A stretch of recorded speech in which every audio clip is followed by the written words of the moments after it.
شیخ عبدالحق محدث دہلوی رحمۃ اللہ تعالی علیہ بڑا معتبر نام ہے بر صغیر پاک و ہند میں.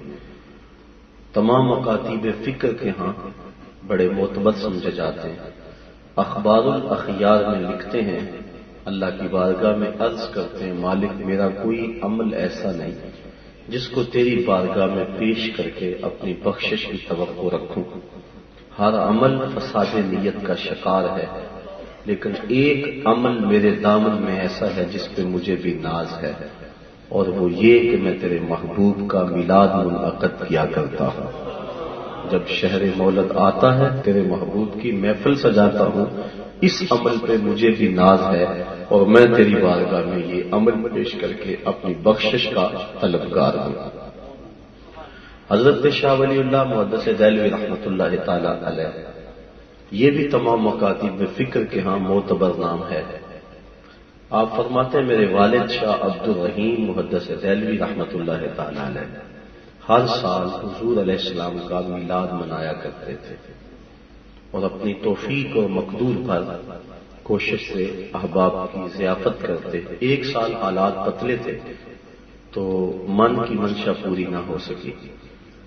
سوچا ناغا نہ ہو، بنے ہوئے چنے ہی سامعین کی ضیافت میں پیش کر دی، لیکن دل میں اضطراب اور قلق تھا کہ اس مرتبہ میں اپنے من کی منشا پوری نہیں کر سکا.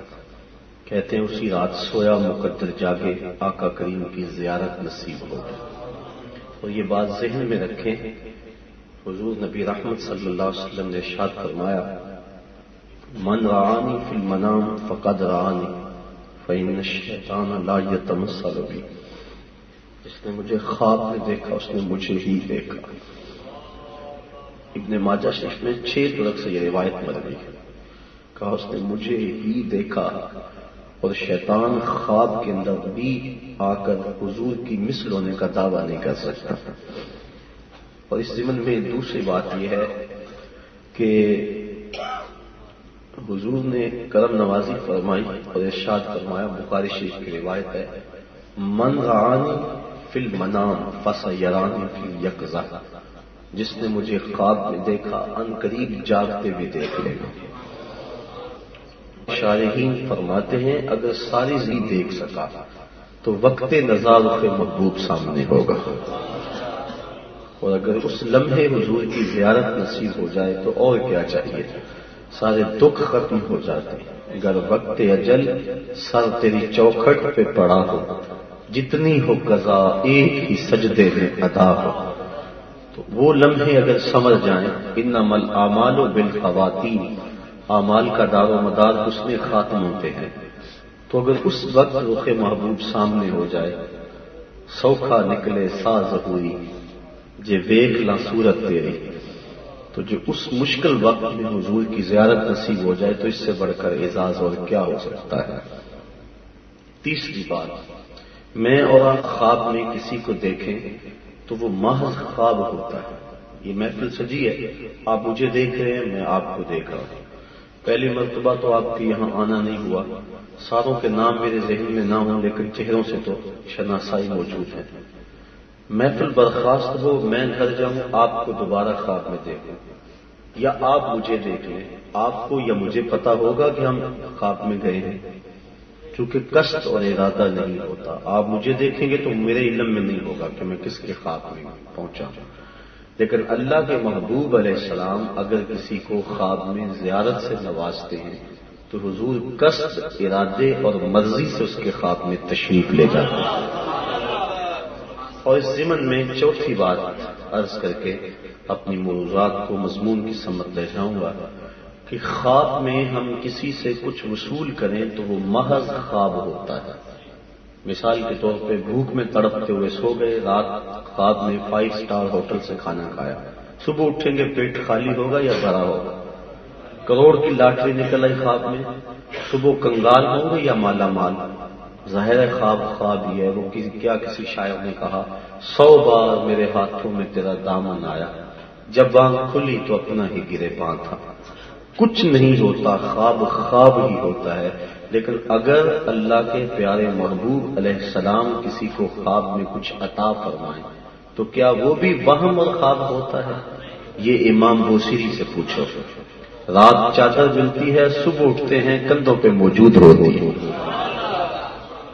حضرت شاہ ولی اللہ محدث دہلوی فرماتے کہ میرے والد کو حضور خواب میں ملے اور 2 اپنے منہ مبارک عطا کیے۔ جب صبح اٹھے تو سرہانے پہ موجود تھے، اور جب ہم ان بابرکت والوں کو لے کر چلتے تھے بادل سایہ کیا کرتا تھا۔ اللہ اکبر۔ تو جس نے حضور کو دیکھا حضور کو ہی دیکھا، اور آقا کریم نے خواب میں کسی کو اگر کچھ عطا فرمایا تو وہ وہم نہیں ہے، حقیقت میں عطا فرمایا۔ کتاب کا نام ہے ریاض النظرہ فی مناقب عشرہ مبشرہ، اس میں روایت موجود ہے۔ حضرت علی المرتضیٰ رضی اللہ تعالی عنہ فرماتے ہیں کہ حضرت عمر فاروق رضی اللہ تعالی عنہ کا دور خلافت تھا۔ میں سویا مقدر جاگے، حضور کی خواب میں زیارت نصیب ہوئی، اور آقا کریم علیہ السلام فجر کی نماز پڑھا رہے ہیں۔ دونوں رکعتوں میں 2 مخصوص صورتیں حضور نے تلاوت فرمائی۔ جب قرآن صاحب قرآن پڑھ رہے ہوں تو پھر تو تلاوت کا مزہ دوبالا ہو جاتا ہے۔ حضرت ابو موسیٰ اشعری رضی اللہ تعالیٰ عنہ فرماتے ہیں ایک دن فجر کی نماز تھی، حضور تھے اور سورہ والضحیٰ کی تلاوت تھی۔ کہا ابھی تک وہ کیفیت نہیں بھول سکتا جب حسن اپنے حسن کا تذکرہ خود ہی کر رہا ہو۔ ایک دن کالی چادر حضور نے زیب تن فرمائی، کالی چادر اوڑھ کر محبوبہ کائنات حضرت ام المومنین عائشہ صدیقہ رضی اللہ تعالی عنہا سے کہا کیفا ترینی یا عائشہ، عائشہ بتاؤ کیسا لگ رہا ہے؟ تو ام المومنین نے جو جواب دیا حد کر دی، کہا حضور چادر کی سیاہی نے آپ کے چہرے کی سفیدی کو نکھار دیا، اور چہرے کی سفیدی نے چادر کی سیاہی کو نکھار دیا۔ اللہ اکبر۔ تو اللہ کے محبوب علیہ السلام سورہ والضحیٰ کی تلاوت کی، کہا آج تک وہ کیفیت نہیں بھول سکا۔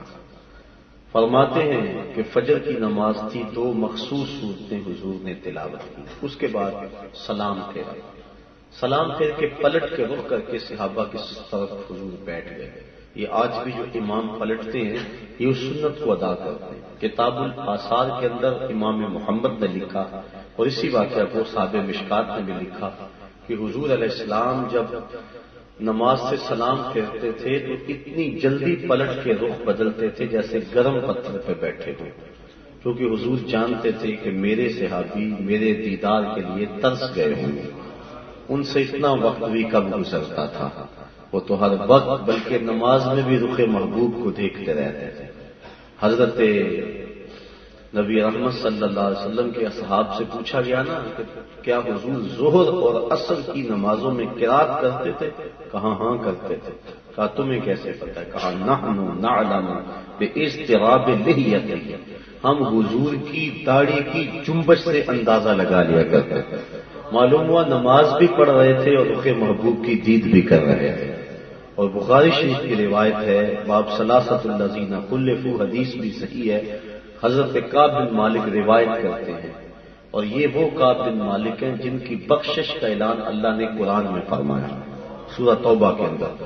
فرماتے اصلی قریبا منہ، جب میں نماز پڑھتا تھا میری کوشش ہوتی تھی حضور کے قریب کھڑا ہو کے نماز پڑھو۔ کیوں؟